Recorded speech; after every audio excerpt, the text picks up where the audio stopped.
WhatsApp English class test number 11 आपण बघणार आहोत. तर आपण आज 15 मार्काची टेस्ट घेणार आहोत. तर विद्यार्थ्यांनी आपलं नाव आणि शाळेचं नाव टाकायचं आहे. क्वेश्चन 1 आपण बघूया. Write the meaning of the following English spelling in Marathi language. प्रश्न 1. खालील दिलेल्या इंग्रजी स्पेलिंगचा अर्थ मराठी भाषेमध्ये लिहा. आपण ज्या स्पेलिंग घेत असतो एका हप्त्यामध्ये त्यावर आधारित आपण काही स्पेलिंग निवडत असतो आणि त्या स्पेलिंगचा अर्थ तुम्हाला मराठी भाषेमध्ये आठवून लिहायचा आहे. जे विद्यार्थी अभ्यास करतात त्यांना बरोबर त्या स्पेलिंगचा अर्थ आठवतो. तर अटेन्शनचा मराठी अर्थ लिहा.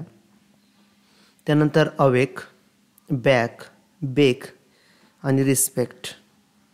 यानंतर क्वेश्चन 2 आपण बघूया. खालील मराठी वाक्यांसाठी इंग्रजी वाक्य लिहा. Daily for English sentences with Marathi meaning आपण बघत असतो, त्यावर हा प्रश्न आधारित असतो.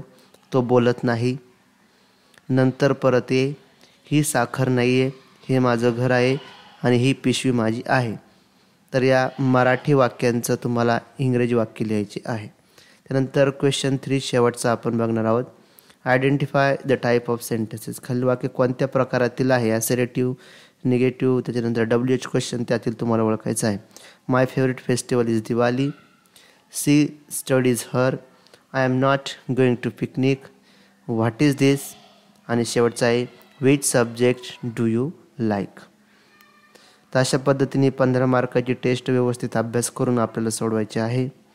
सोमवारपासून आपल्याला जे वाक्यांचे प्रकार जे बाकी आहे ते आपण घेऊया. चांगला अभ्यास करत जा दररोज. नक्कीच तुम्हाला याचा फायदा होईल. धन्यवाद.